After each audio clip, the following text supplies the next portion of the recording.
राधे राधे राधे राधे सभी को। आज उत्पन्ना एकादशी है और आज मैं आपके सामने लाई हूँ उत्पन्ना एकादशी की व्रत महिमा की कथा। तो हम उत्पन्ना एकादशी की कथा श्रवण करते हैं। चलिए शुरू करते हैं। श्री गणेशाय नमः। तो सबसे पहले पोथी का पूजन कर लीजिएगा, मैंने कर दी है। उसके बाद हम पोथी शुरू करते हैं।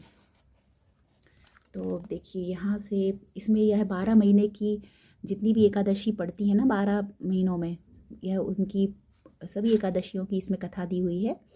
तो हम अघन मार्गशीर्ष कृष्ण पक्ष की उत्पन्ना एकादशी की विधि एवं महात्म्य, यहाँ से शुरू है उत्पन्ना एकादशी की कथा। श्री गणेशाय नमः। अघन मार्गशीर्ष कृष्ण पक्ष की उत्पन्ना एकादशी की विधि एवं महात्म्य। श्री सूत जी बोले, हे ऋषिवरों, एक दिन बलशाली अर्जुन ने श्री कृष्ण से पूछा कि हे सखे, प्राणी संसार में ज्ञान व अज्ञान के वशीभूत होकर नाना प्रकार के पाप किया करता है, अतः आप कोई ऐसा उपाय बताएं जिसके करने से प्राणी के यह पाप नष्ट होते हैं। श्री कृष्ण बोले, हे पार्थ, पापी के समस्त पापों को नष्ट करने की क्षमता भगवान श्री हरि का स्मरण करने में है, परंतु प्राणी उनके श्री चरणों में भक्ति पूर्वक चित्त नहीं लगा पाता है। अतः प्राणी को चाहिए कि वह भगवान की प्रिय एकादशी का हर माह व्रत करे। एकादशी का व्रत करने से जीव के समस्त पाप नष्ट हो जाते हैं, उसकी मनोकामनाएं पूर्ण होती हैं और वह स्वर्ग को प्राप्त होता है। अर्जुन ने कहा, हे कृष्ण, आप एकादशी व्रत का वर्णन करें। व्रत की विधि क्या है और इसके करने से उसकी मनोकामनाएं पूर्ण होती हैं और वह स्वर्ग को प्राप्त करता है। अर्जुन ने कहा, हे कृष्ण, आप एकादशी व्रत का वर्णन करें। व्रत की विधि क्या है और इसके करने से क्या फल प्राप्त होता है। श्री कृष्ण बोले, हे पार्थ, एकादशी व्रत हेमंत ऋतु के मार्गशीर्ष में कृष्ण पक्ष की उत्पन्ना एकादशी से प्रारंभ करने चाहिए। ये श्रेष्ठ फल देने वाली है। 10वीं की संध्या को व्रत का संकल्प करें। एकादशी वाले दिन प्रातः नदी, सरोवर, बावड़ी, कुआं आदि पर सुविधा अनुसार स्नान करने जाएं। स्नान करने से पूर्व शरीर में मिट्टी लगाएं। स्नान करने के पश्चात पतित, चोर, पाखंडी, दुराचारी मनुष्यों से वार्ता नहीं करनी चाहिए। स्नान के बाद धूप दीप नैवेद्य से भगवान श्री हरि की पूजा करनी चाहिए। रात्रि को दीपदान करना चाहिए। रात्रि में निद्रा और मैथुन को त्याग दे और समय को भजन, सत्संग आदि शुभ कर्मों में व्यतीत करें। शुक्ल और कृष्ण पक्ष की दोनों एकादशियों को समान समझना चाहिए, उनमें भेद मानना उचित नहीं है। इस प्रकार नियमानुसार जो प्राणी एकादशी का व्रत धारण करते हैं वे अनंत धन प्राप्त करते हैं, उनको महान पुण्य लाभ होता है। अश्वमेध यज्ञ से 100 गुना फल एकादशी व्रत से मिलता है। 10 उत्तम ब्राह्मणों को भोजन कराने से जो पुण्य लाभ होता है उससे 10 गुना फल एकादशी व्रत से प्राप्त होता है। अन्नदान के बराबर संसार में कोई पुण्य नहीं है। इस दान से स्वर्गीय पितृ तृप्त हो जाते हैं। इसका महात्म्य देवता भी वर्णन नहीं कर सकते। निर्जला व्रत करने का आधा फल एक बार भोजन न करने के बराबर होता है। एकादशी व्रत करने पर यज्ञ, दान, तप के फल मिलते हैं। इस व्रत में शंख से जल नहीं पीना चाहिए। मछली, मांस तथा अन्न व्रत में वर्जित है। भगवान के मुख से यह श्रवण कर अर्जुन बोले, हे भगवान, आपने हर मास की एकादशी व्रत को इतना फलदायक बताया है, उसके विषय में मुझे शंका है। आप कृपा कर मुझे बताएं कि एकादशी आश्विन मास कृष्ण पक्ष की को इतना महत्व कैसे प्राप्त हुआ तथा इसका नाम क्या है। श्री कृष्ण बोले, हे पार्थ, एकादशी भगवान श्री हरि की आदि शक्ति हैं, इसी कारण उसे इसका महत्व प्राप्त है। तुम इसकी पुरातन कथा श्रवण करें। उत्पन्ना एकादशी की कथा। सतयुग में मुर नामक एक भयंकर दैत्य था। उस दैत्य ने इंद्र को जीत लिया। तब इंद्र ने शंकर से प्रार्थना की, हे शंकर, आप सब देव मुर दैत्य के अत्याचारों से मृत्युलोक से बुरा जीवन व्यतीत कर रहे हैं, आप इस दुख से छूटने का उपाय बताएं। महादेव बोले, हे देवेंद्र, आप विष्णु भगवान के पास जाइए। इंद्र अन्य देवताओं सहित क्षीर सागर में गए। भगवान शेष शैया पर शयन कर रहे थे। भगवान को शयन करते देख इंद्र ने उनकी स्तुति की, हे देवेश, आपको बारंबार प्रणाम है। हे दैत्य संहारक, हे मधुसूदन, आप हमारी रक्षा करो। समस्त देव दैत्यों से भयभीत आपकी शरण में आए हैं। आप संसार के कारक और कर्ता हैं। आप जगत की उत्पत्ति, उसका पालन और संहार करते हो। आप सारे संसार का उपकार करते हो। सूर्य, चंद्र, अग्नि, हव्य मंत्र तंत्र यजमान यज्ञ कर्म कर्ता भोक्ता आदि सब आप ही हो। आप सर्वव्यापी हो, शरण में आए हुए की आप रक्षा करते हो। अब आप हमारी रक्षा कीजिए। देवताओं की एक करुण वाणी सुनकर श्री भगवान बोले, हे देवताओं, वह कौन सा दैत्य है जिसने तुमको जीत लिया है? इंद्र बोला, हे भगवान, प्राचीन काल में नाड़ी जंग नामक दैत्य था। उसी के पुत्र का नाम मुर है। उसकी राजधानी चंद्रावती है। मुर ने अपने बल से समस्त विश्व को जीत लिया है, देवताओं को देवलोक से निकाल कर दिया है। आप उस दैत्य को मारकर देवताओं की रक्षा करें। इंद्र के वचन सुनकर श्री भगवान बोले, हे देवताओं, मैं तुम्हारे शत्रु का संहार करूंगा।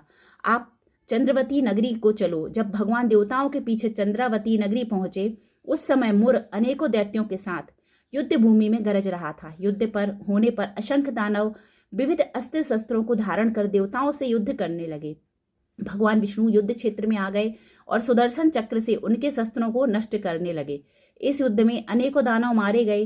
दैत्यराज मुर भगवान के साथ युद्ध करता रहा। भगवान मुर को मारने के लिए जिन शस्त्रों का प्रयोग करते, वे सब उसके तेज से नष्ट होकर उस पर पुष्पों के समान गिरने लगे। अनेक अस्त्र शस्त्रों का प्रयोग करने पर भी जब भगवान उसे न जीत सके तो मल्ल युद्ध करने लगे। भगवान उस दैत्य से युद्ध करते रहे, परंतु उसे ना जीत सके। अंत में भगवान विश्राम करने की इच्छा से बद्री का आश्रम गए। 48 कोष लंबी एक द्वार वाली हेमवती गुफा में शयन करने के लिए भगवान घुसे। हे पार्थ, वह दैत्य भी यह देख पीछे चला आया और उन्हें शयन करता देख मारने को तैयार हो गया। उसने सोचा था कि मैं आज अपने चिर शत्रु को मारकर सदैव के लिए निष्कंटक हो जाऊंगा, किंतु उसी समय भगवान श्री हरि की देह से एक अति सुंदरी कन्या दिव्य अस्त्र धारण करके उत्पन्न हुई और दैत्य से युद्ध करने लगी। वह दैत्य भी उस कन्या से लगातार युद्ध करता रहा। समय बीतने पर उस कन्या ने दैत्य के अस्त्र शस्त्रों को टुकड़े टुकड़े कर दिया और उसका रथ तोड़ दिया। तब दैत्य ने क्रोध करके उससे मल्ल युद्ध करना चाहा। उस कन्या ने उसको धक्का मारकर मूर्छित कर दिया। जब दैत्य मूर्छा से जागा तो उस कन्या ने उसका सिर काट लिया। खंडित सिर वाला वह दैत्य अमलोक को प्राप्त हो गया। शेष दैत्य भयभीत और दुखी होकर पाताल लोक को चले गए। जब भगवान उठे और अपने सामने मरे हुए असुरों को देखा तो जगत के पति भगवान नम्रता पूर्वक हाथ जोड़े खड़ी हुई दिव्य कन्या को अपने सम्मुख देखकर आश्चर्य में होकर बोले, इस दुष्ट आत्मा दैत्य को संग्राम में किसने मारा? जिसने गंधर्व इंद्र मरुदगण सहित सब देवता जीत लिए, जिसने नाग और लोकपालों को खेल से ही जीत लिया, और जिससे हारा हुआ मैं भी डरकर इस गुफा में सो गया था। कन्या बोली, हे प्रभु, मैं आपके ही अंश से पैदा हुई हूँ। मैंने ही इस असुर को मारा है। हे हरे, आपको सोते हुए देखकर है आपको मारने को तैयार हो गया। इस त्रिलोकी के कंटक का ऐसा विचार समझकर इस दुष्ट दैत्य को मैंने मार दिया और देवताओं को निर्भय कर दिया। सब शत्रुओं को भय करने वाली मैं आपकी प्रबल शक्ति हूँ। त्रिलोकी की रक्षा करने के लिए भय देने वाले इस दैत्य को मैंने मारा है। हे प्रभु, इस मरे हुए दैत्य को देखकर आश्चर्य क्यों हुआ, सो कहिए। श्री भगवान बोले, हे अनघे, इस दैत्य के मरने से मैं तुमसे प्रसन्न हूँ। देवताओं का जो तुमने उपकार किया है, इससे तीनों लोकों में आनंद हो गया। हे अनघे, मैं तुमसे प्रसन्न हूँ। ऐसा वरदान दूंगा जो देवताओं को भी दुर्लभ है। कन्या बोली, हे देव, यदि आप मुझसे प्रसन्न हैं और आप मुझको वर देना चाहते हैं तो यह वरदान दें जिससे मेरा व्रत करने वाले मनुष्यों को मैं महान पाप से भी छुड़ा दूं। उपवास का जो पुण्य है उसका आधा पुण्य सायंकाल भोजन करने वाले को और उसका आधा एक बार भोजन करने वाले को मिले। जो कोई जितेंद्रिय होकर एकादशी के दिन व्रत करे वह बैकुंठ में जाकर सैकड़ों कल्प तक निवास करे, इंद्रियों को वश में करके अनेक सुखों को भोगे। हे भगवान, मुझे यह वरदान मिले कि जो कोई आज उपवास करे अथवा सायंकाल भोजन करे उसको मोक्ष मिले। भगवान बोले, तथास्तु। ऐसे लोग त्रिलोक की में विख्यात होकर बैकुंठ में वास करेंगे। मेरी परम शक्ति तू एकादशी को उत्पन्न हुई है, इससे तेरा नाम एकादशी होगा। व्रती के सब पापों को नष्ट करने में अक्षय स्वर्ग दूंगा। तृतीया, अष्टमी, नवमी, चतुर्दशी, एकादशी, ये तिथियां मुझको विशेष प्रिय हैं। एकादशी का व्रत सब दान और सब तीर्थों से अधिक फल देने वाला है। इस प्रकार उसको वर देकर भगवान अंतर्ध्यान हो गए और एकादशी अत्यंत प्रसन्न हुई। जो मनुष्य एकादशी का व्रत करेंगे मैं उनके शत्रुओं को मारूंगा, परम गति दूंगा, विघ्नों को दूर करूंगा और सब सिद्धि दूंगा। हे कुंती पुत्र, इस तरह से एकादशी की उत्पत्ति हुई, जो सब पापों को नष्ट करने वाली सिद्धिदात्री अति पवित्र तिथि है।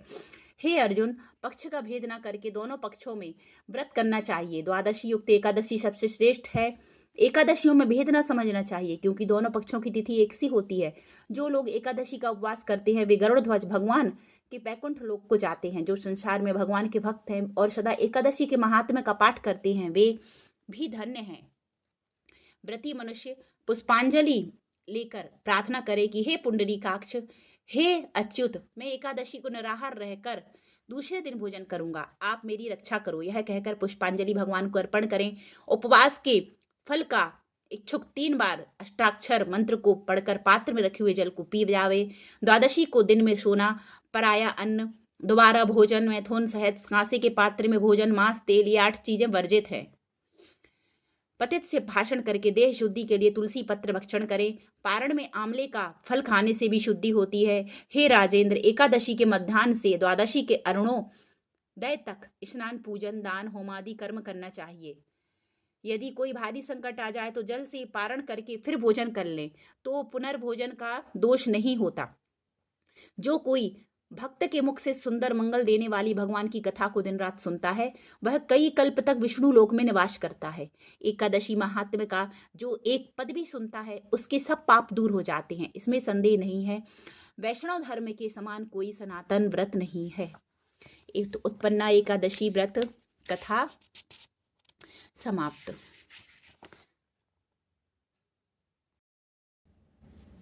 इस तरह मार्गशीर्ष अघन मास की कृष्ण पक्ष की एकादशी व्रत की कथा समाप्त हुई। अब हम क्षमा प्रार्थना करेंगे। मंत्रहीनम क्रियाहीनम भक्तिहीनम सुरेश्वरी यत् पूजितम मया देवी परिपूर्णम तव दस्तु मे। आवनम न जानामि विसर्जनाम पूजाम चैव न जानामि क्षम्यताम परमेश्वरम। हे प्रभु, जो भी गलती हुई क्षमा कीजिएगा। राधे राधे।